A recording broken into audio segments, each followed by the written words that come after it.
Bonjour, Bonjour. je suis Emmanuela, porte-parole du collectif La Jeunesse Sevranaise et c'est à mon tour aujourd'hui de vous interviewer, Sullivan Jous, conseiller municipal de Sevran. Alors, beaucoup te connaissent, mais si tu devais te présenter en quelques mots, comment tu le ferais? Alors, bonjour Emmanuela, bonjour à tous les téléspectateurs. Donc, je suis Sullivan Jous, Sevranais de naissance. J'ai grandi dans le quartier des Sablons. J'ai fréquenté les écoles de Sevran. J'ai commencé le football à Sevran. Ensuite, j'ai eu un cursus de musicien, de footballeur. Je suis fils d'un musicien de l'armée de l'air et d'une maman qui était ATSEM, donc qui était dévouée au service public. Et puis voilà, je suis marié, père de 3 enfants, militant associatif. Et puis, comme tu le disais en introduction, conseiller municipal de la ville de Sevran depuis maintenant presque 6 ans, depuis la mandature 2020. D'ailleurs, tu es maintenant, comme tu l'as rappelé, conseiller municipal depuis presque 6 ans. Comment as-tu vécu ton premier mandat d'élu de la République? Alors, c'est une question qui est très vaste, on pourrait en dire beaucoup, je vais essayer d'être assez succinct. Pour moi, c'était déjà une découverte parce que je n'avais jamais eu de mandat électif auparavant. J'étais militant associatif, mais j'ai quand même fréquenté à l'époque beaucoup d'hommes et de femmes politiques. J'ai eu une formation politique en dehors des caméras parce que j'ai eu aussi ce rôle que tu tiens aujourd'hui d'intervieweuse. Donc, j'étais intervieweur d'assez hautes personnalités politiques. Et donc, j'ai appartenu à une association qui faisait le soutien à la promotion des droits humains. D'accord. Et donc, c'est comme ça qu'on a été amené à rencontrer beaucoup de personnalités politiques. Et donc, c'est aussi peut-être ça qui a surpris les gens, parce qu'en 2020, on a fait quand même 21% en 3 mois de campagne. Donc, le label Bâtisseur d'égalité a réalisé une petite prouesse électorale. Et puis voilà, pour moi, la découverte. Et puis, bon, ça n'a pas toujours été simple, parce que j'étais presque seul face à tous à certains moments donnés du mandat. Mais très formateur. Mais c'est là que je me rends compte aussi qu'il y a beaucoup de choses sur notre ville qui ne vont pas. Et qui pourraient aller beaucoup mieux par des orientations, des décisions qui sont prises parfois de manière pas antidémocratique, mais presque. Et j'en veux pour preuve la manière dont j'ai eu de dénoncer certaines choses, de dénoncer des infractions commises par la majorité municipale, notamment le maire en première ligne, et la manière dont on a essayé de me bâillonner, de me faire taire, en censurant mes tribunes dans le journal de la ville, en me coupant le micro au conseil municipal. On m'a refusé l'accès au local des élus d'opposition pendant 5 années. Donc voilà, maintenant, tu es en formation de droit, donc je ne t'apprends rien. Nous sommes quand même dans une république qui n'est pas une république bananière. Nous avons des droits. Nous avons la possibilité de pouvoir faire valoir nos droits en justice. C'est ce que j'ai fait. Et puis moi, j'ai gagné mes 2 procédures contre, d'une part, le maire Stéphane Blanchet, d'autre part, le conseiller municipal Philippe Geffroy, qui nous avait à l'époque attaqué pour des vidéos qu'il considérait diffamatoires, mais que la justice a tranché comme étant non diffamatoires et qui ne portaient pas atteinte à leur honneur. Aujourd'hui, c'est moi qui inverse les poursuites. Donc, c'est M. Blanchet qui est poursuivi pour discrimination à raison des opinions politiques par rapport aux faits que j'ai précédemment mentionnés. Donc voilà, et puis c'est un mandat qui a été fidèle à mes convictions, fidèle à mes valeurs, c'est-à-dire au plus proche de la population. J'ai pas perdu ma casquette de militant associatif. Donc c'est pour ça qu'on a beaucoup œuvré encore dans tout ce qui est logement indigne, dans tout ce qui est aide aux personnes les plus fragilisées, aussi l'accompagnement de certains fonctionnaires de la ville qui ont des problématiques et des difficultés avec leur employeur, donc le maire. Donc c'était un mandat très riche en expérience, très riche en rencontres, de très belles rencontres aussi, et c'est par ce biais-là aussi que j'ai fait ta rencontre. Donc voilà, on rencontre beaucoup de gens, on rencontre beaucoup de personnes, et c'est très enrichissant, c'est très formateur, et ça s'inscrit dans la continuité de toute la formation que j'ai pu recevoir depuis 2010 au sein des organisations associatives et de toutes les personnes, notamment mon formateur principal, avec tout ce que j'ai pu recevoir comme compétences, dans différents domaines. Donc voilà, c'était un mandat très riche. On est resté très attaché, très ferme sur cette volonté d'application du droit et de sortir du 2 poids 2 mesures. Voilà, maintenant on sait que l'organe judiciaire parfois souffre de manque de moyens, parfois il y a certains obstacles qui s'opposent à nous, qu'on découvre par la suite. Donc tout n'est pas toujours très évident, mais on ne perd pas notre détermination, notre abnégation. Les choses avancent dans le bon sens. Et puis, comme on dit, tout vient à point à qui sait attendre, même si Parfois, des gens peuvent attendre très longtemps et ne pas forcément avoir la réalisation de leurs objectifs et de leurs désirs au quotidien. Donc voilà, pour répondre, je sais que j'avais dit que j'y serais un peu court, mais en fait, j'ai quand même été long. Je m'en excuse, mais voilà, il y a énormément de choses à dire. Mais en tout cas, voilà, c'est un bilan sur ce mandat très, très formateur et riche en rencontres et en expériences. D'accord. Et aujourd'hui, on est à quelques mois des élections maintenant. Comment tu te positionnes par rapport à cette échéance qui arrive bientôt, vu que c'est en mars 2026 ? Alors, comment je me positionne ? C'est une bonne question. Je me positionne en tant que candidat aux élections municipales de mars 2026, avec une équipe de Sevranaises et de Sevranais, dont je suis simplement le capitaine. Pour moi, la politique, c'est un peu comme le football ou comme tout sport collectif. Nous sommes une équipe, il y a un capitaine, c'est lui qui parle avec l'arbitre quand il y a des problèmes, c'est lui qui est un peu le porte-parole de l'équipe, mais c'est vraiment un travail d'équipe. Et aujourd'hui, j'ai la chance d'être très bien entouré de personnes très investies, très motivées, qui apportent vraiment cette pierre à l'édifice. Donc aujourd'hui, j'ai été désigné comme capitaine de l'équipe pour ce projet collectif qui, à mon sens, aujourd'hui, Sevran mérite le renouveau, mérite véritablement des hommes et des femmes qui sont attachés à la justice sociale, à la dignité humaine, et qui ne vont pas... je donne un exemple, c'est assez... révélateur. 22 000 € de petit four pour un pot de départ à la retraite. Demain, notre équipe, non, c'est pas possible, c'est pas faisable. 22 000 €, on peut en faire des choses. On peut emmener des jeunes en voyage, et comme on dit, les voyages forment la jeunesse. On peut créer des rencontres avec des chefs d'entreprise, des auto-entrepreneurs, pour montrer aussi à notre jeunesse comment monter peut-être un petit business, une petite entreprise, etc. Il y a plein de choses à faire. Et quand on voit l'état actuel de la ville, que ce soit en termes de nos infrastructures, en termes de routes, en termes de salubrité, pas plus tard que tout à l'heure, j'étais encore au téléphone avec des gens qui n'ont pas de chauffage, pas d'eau chaude. Nous sommes en plein mois de décembre. Les températures commencent à chuter radicalement pour toute la semaine. On a fait des mobilisations à la mairie. On voit que les choses ont beaucoup de mal à avancer. Il y a vraiment beaucoup de choses à faire sur Sevran parce que c'est une ville que j'aime profondément, comme beaucoup de Sevranaises et Sevranais. C'est une ville qui a beaucoup de potentiel, que ce soit en termes d'infrastructure, en termes humains. Je sais que les finances, c'est quelque chose de compliqué, c'est quelque chose de sensible. Et on voit encore une fois aujourd'hui que le renouveau à portée de main, les bâtisseurs d'égalité, donc le label qui porte les valeurs et qui labellise le renouveau à portée de main, impose le rythme des élections municipales. En 2020, on était énormément sur le logement indigne. Donc il y a eu beaucoup de communication sur ce volet-là. Aujourd'hui, nous avons mis en lumière les problématiques de gestion financière à travers des rapports de la Chambre régionale des comptes. Et aujourd'hui, on voit que c'est un sujet prioritaire dans les élections, avec plein de personnes différentes qui parlent de ce sujet-là. Donc voilà, je pense qu'aujourd'hui, on a vraiment une carte à jouer et on a un projet à proposer aux Sevranais qui, je le pense et j'en suis convaincu, permettrait à la ville de Sevran de pouvoir se redresser, même si ça ne va pas se faire du jour au lendemain. Mais le prochain mandat sera un septennat, 7 ans.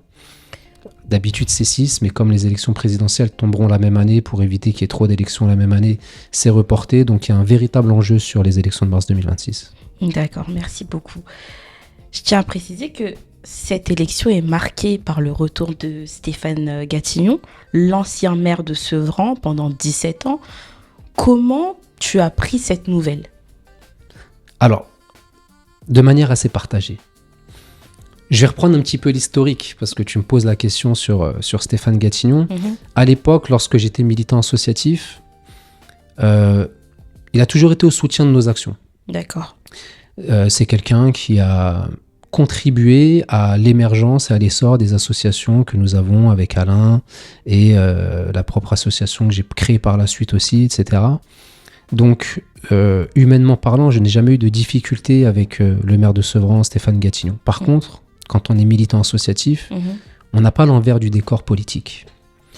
Et c'est quelque chose que j'ai appris par la suite, notamment une fois qu'il a démissionné en 2018 et qu'il a laissé place à son héritier, son ami de jeunesse Stéphane Blanchet, qu'il qualifie lui-même comme une erreur de casting. Et pendant toutes ces années-là, nous sommes employés à corriger son erreur, en fait. Parce qu'aujourd'hui, nous faisons en sorte que le maire Stéphane Blanchet arrête de discriminer, arrête les gabegies financières, le gaspillage et fasse tout un tas de choses qui puissent être bénéfiques pour la ville de Sevran. Donc, pour répondre à ta question, je sais faire la part des choses entre le volet humain et le volet politique. Sur le volet humain, les gens pourront me voir saluer amicalement Stéphane Gatignon, n'en déplaise à certains, il n'y a aucun souci là-dessus. Mais politiquement, je pense que les choses sont complètement différentes. Quand il a annoncé son retour, je pensais qu'il allait être au soutien des valeurs sevranesses que nous portons. Après une absence de 8 ans, je me suis dit, voilà, nous avons fait le travail. Il avait annoncé lui-même qu'il ne reviendrait pas pour être maire de la ville. Vous êtes prêt à reprendre votre écharpe ou pas? Non. Fini? Ah oui, c'est fini. Je ne serai plus maire, ça c'est clair. Voilà. Parce que beaucoup disent, tu vas pas pouvoir partir du coup avec ce qui se passe. Tu es obligé de revenir sur ta décision. Je ne reviendrai jamais sur ma décision. Définitive.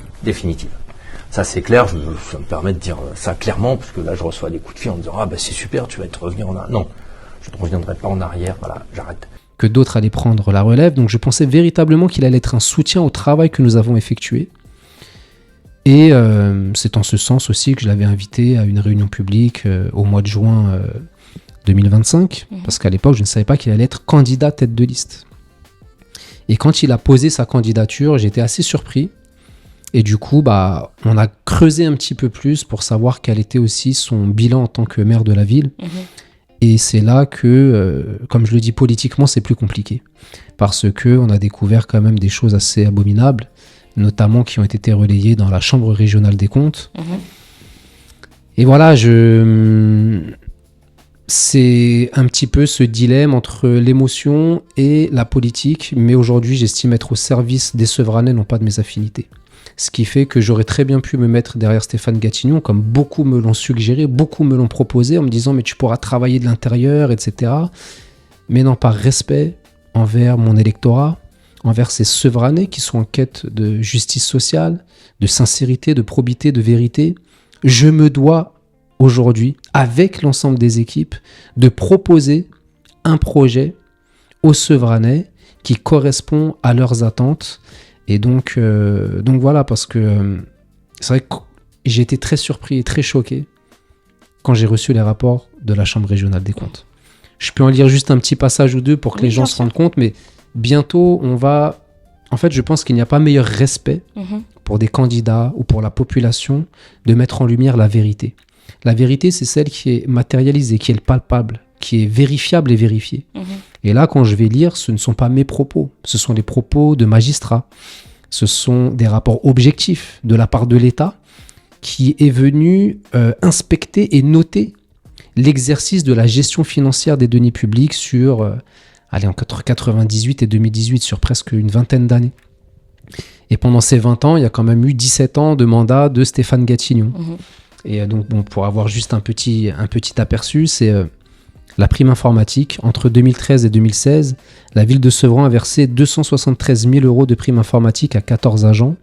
Or, la commune n'est pas dotée d'un centre de traitement de l'information au sens de la jurisprudence et le versement d'une telle prime demeure irrégulier. Ce n'est qu'un petit exemple, parmi des centaines de pages, mais qui m'empêche aujourd'hui de pouvoir me mettre derrière Stéphane Gatignon, bien que ce soit un homme que je respecte en tant qu'humain, comme l'intégralité des candidats qui sont présents lors de ces élections. Il faut vraiment dissocier, j'insiste dessus, sur le volet humain et sur le volet politique. Donc aujourd'hui, Emmanuela, c'est par rapport à tous ces éléments-là. Nous défendons des valeurs de probité, et face aux valeurs de probité, il y a des atteintes à la probité. Et ces rapports mettent en lumière des atteintes à la probité qui auraient mérité à l'époque des poursuites. Oui. Parce que, comme le disaient les communistes, en tout cas le Front de gauche en 2014 dans un tract, dans le rapport de 2012, il y a plus de 40 fois les mots irrégulier et illégal. Et quand on dit illégal, ça veut dire qu'il ne respecte pas la loi. Et il y a des correspondances pénales avec des infractions qui auraient mérité, en tout cas, des enquêtes beaucoup plus approfondies et peut-être des poursuites pénales pour faire en sorte que ces choses-là ne se reproduisent pas à l'avenir. Et donc moi, ce que j'ai envie de dire aux Sevranais, c'est attention de ne pas sombrer dans ce qu'Einstein disait appeler la folie. C'est-à-dire faire la même chose et s'attendre à un résultat différent. Aujourd'hui, c'est un petit peu ce qui revient. C'est de dire, voilà, mais il a l'expérience, Il a été maire pendant 17 ans. Oui, mais pour moi, il a l'expérience de l'erreur. Quand on voit les rapports de la Chambre régionale des comptes, quand on voit le choix qu'il fait de nous laisser Stéphane Blanchet en héritage politique, voilà, ça me peine un peu. Je le dis sincèrement parce qu'humainement, c'est quelqu'un que j'apprécie. Mais encore un élément qui interpelle, quand il a démissionné de son poste de maire de la ville, il a aussi quitté la ville, il a déménagé, il est parti vivre ailleurs. Et il l'affirme lui-même. Ce n'est pas lui qui s'intéressait à ce qui se passait sur la ville de Sevran. Il a dit, on est venu me chercher. Nous, demain, si on perd les élections, on vit à Sevran, on mange à Sevran, on dort à Sevran, nos enfants sont à Sevran, on vit Sevran. Nous sommes Sevran. On n'a pas besoin d'aller nous chercher à l'autre bout de l'Île-de-France ou de la France pour dire, hey, il y a quelque chose qui se passe ici. Non, je pense qu'aujourd'hui, nous sommes suffisamment matures, nous avons suffisamment de réseaux et nous sommes suffisamment raisonnés pour pouvoir gérer notre ville en bon père de famille, en bonne mère de famille, pour l'équipe qui sera forcément mixte, hein, comme la loi l'impose, et bien heureusement. Donc voilà, je prends son retour comme une surprise, pas forcément de bon goût, mais l'avenir nous dira ce qu'il en sera de la part des Sevranais. Moi, comme je leur ai dit, s'ils veulent que la justice puisse rayonner et qu'ils veulent qu'il n'y ait pas forcément d'alliance de circonstances qui soit nécessaire, je les invite à nous faire gagner au premier tour, comme ça on évitera tout ça. Maintenant, je sais que ça va pas être forcément facile, ça va pas être évident, mais on y travaille, on y œuvre, et comme je le dis, il est préférable de voter pour dès le premier tour que d'avoir à voter contre au deuxième tour. Et souvent les gens se disent aujourd'hui on va voter contre. Mais non, aujourd'hui ils ont la possibilité de voter pour un projet, de voter pour la probité, de voter pour la justice sociale et de voter pour des personnes qui ont toujours placé la dignité de l'être humain au centre de leurs préoccupations. Donc voilà, c'est pour... je pourrais en dire encore pas mal sur le retour de Stéphane Gattignon, mais pour essayer de ne pas être trop long pour les téléspectateurs, voilà, c'est un sentiment partagé entre le volet humain et le volet politique. D'accord. Pour rebondir sur tes propos, comment est-ce que tu connais les raisons de son départ précipité de Stéphane Gattignon au cours de son mandat de 2018 ? Alors, j'en connais ce qu'il a bien voulu dire, notamment sur les plateaux télé, qu'il était usé, qu'il était fatigué, qu'il ne se sentait plus d'être maire, qu'il avait la boule au ventre, qu'il commençait à arriver en retard, etc., qu'il était temps pour lui de tourner la page et qu'il allait faire autre chose de sa vie. Alors, j'avais dit quand j'y croirais plus, je lâcherais, quoi. Et on est à ce moment-là. Voilà, donc je pense qu'il faut qu'il y en ait d'autres qui reprennent le flambeau. Et là, soudain, vous jetez l'éponge. Vous décidez de démissionner de votre mandat de maire. Pourquoi ? Vous avez résumé rapidement 17 ans, mais, parce que ça fait 17 ans déjà que, vous savez, c'est toujours pareil, hein, quand le matin, vous commencez pas à y aller à reculons, mais à y aller moins facilement, c'est difficile, voilà. Voilà, mais en même temps, je crois que j'ai envie de ça aussi. C'est-à-dire, j'ai plus envie de... Je l'explique, j'ai plus envie de jouer la mouche du coche. J'en ai marre d'aller dans des réunions au ministère où les mecs, tout le monde ferme sa gueule et attend que Gattignon parle, quoi. Parce que 3 mandats, c'est quand même... Enfin, moi, je suis pour que les gens, il n'y ait pas plus de 2 mandats, etc. Donc, il faut aussi revenir avec ce que tu penses vraiment. J'ai 48 ans, je vais avoir 49 ans, voilà, je vais aller faire encore autre chose à faire dans ma vie, ouais. Après, quelques interrogations peuvent se poser. Le dernier rapport de la Chambre régionale des comptes a été établi en 2018, l'année de son départ. Est-ce qu'il y a un lien ou pas ?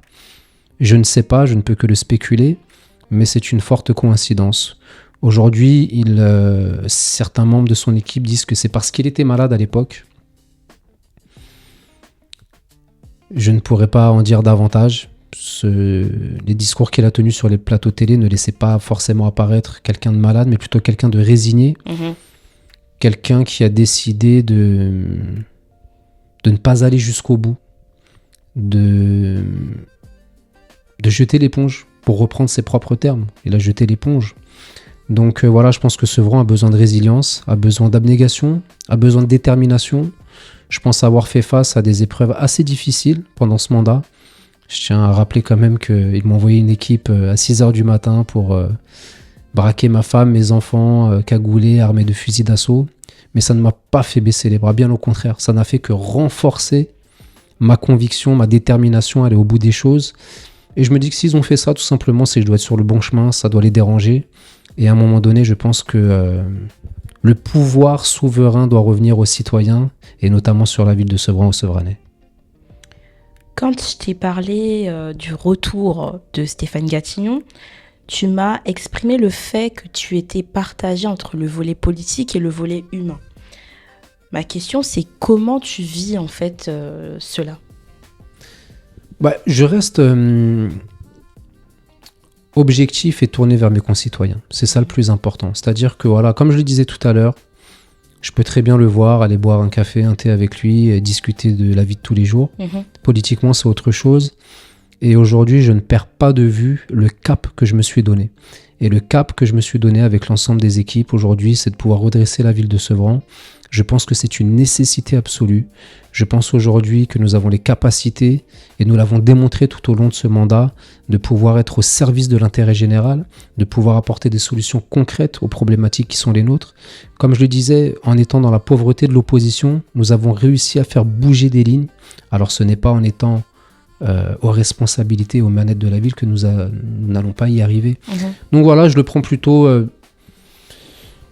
de la manière dont il faut le prendre. C'est-à-dire qu'il faut rester concentré sur ses objectifs, ne pas se laisser influencer par des affinités qui peuvent être celles qu'elles sont, et que le meilleur gagne. Et si tu avais un message à lui faire passer, ce serait lequel ? Peut-être un message similaire à celui que j'ai fait passer précédemment dans une vidéo, de revenir à la raison. Pour moi, je pense qu'aujourd'hui, c'est une candidature de division, de dispersion,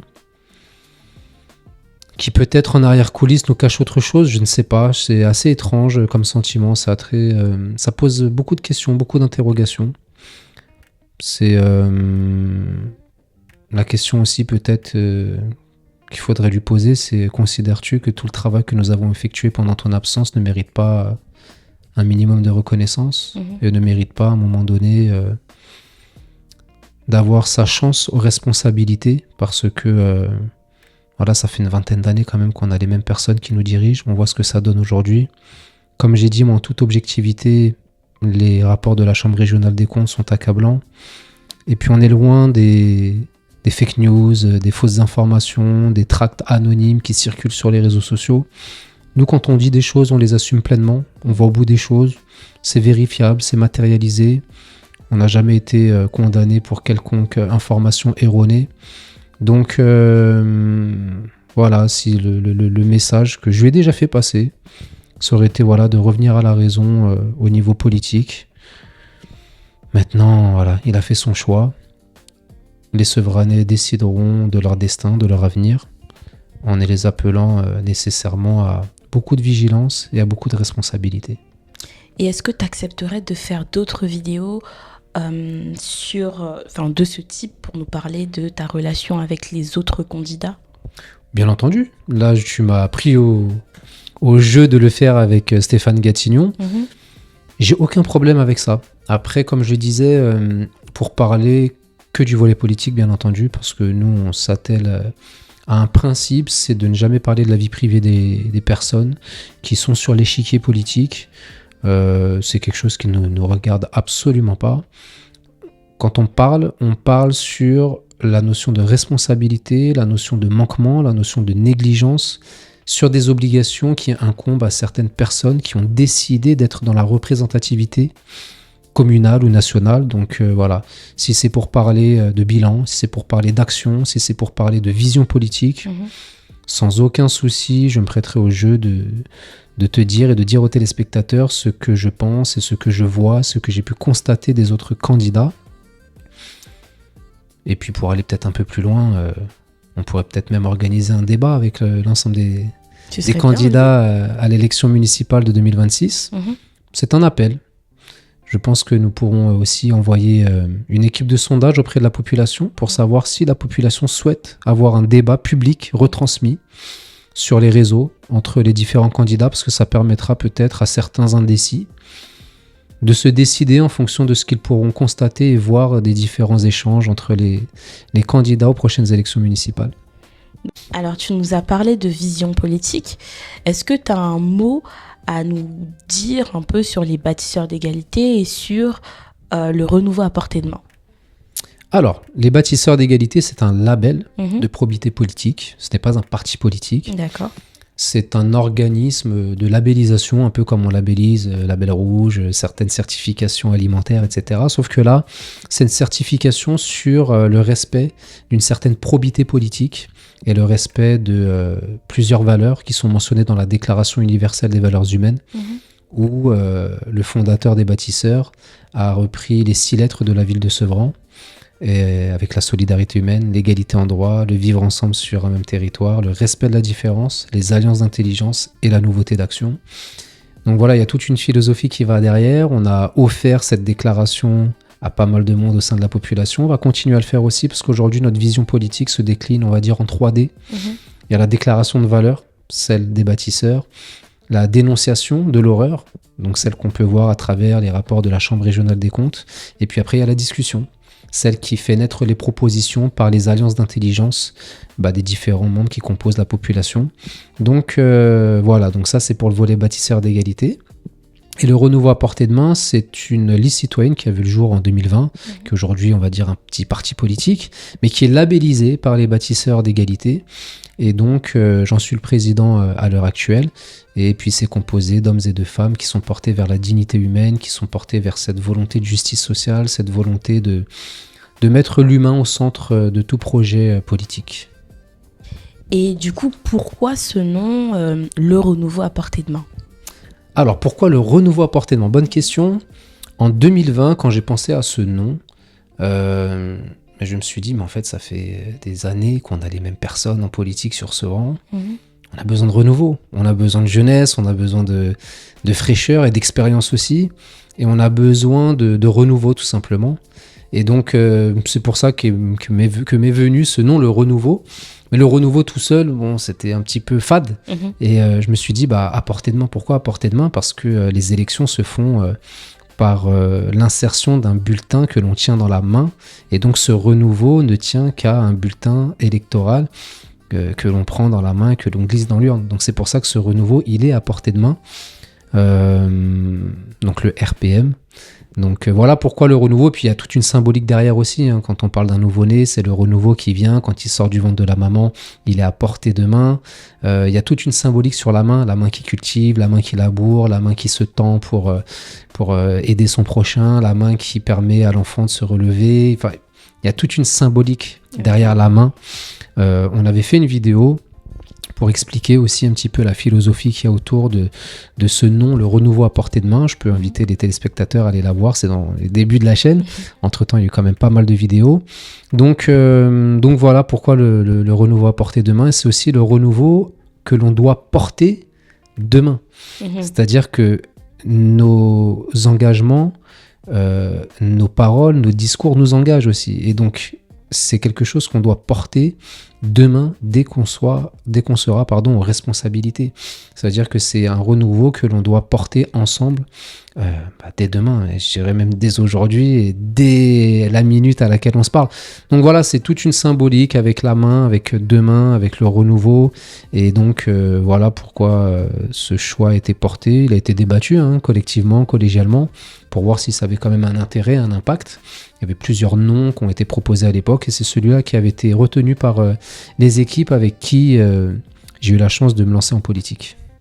Je te remercie pour ce témoignage empreint de sincérité et j'espère te revoir bientôt dans une prochaine vidéo afin de parler de ta relation avec d'autres candidats. Merci à toi pour cette interview. Merci à toi pour ce que tu fais pour la jeunesse sevranaise. Merci pour ton implication et au plaisir de te revoir pour une prochaine interview. Merci. À la prochaine.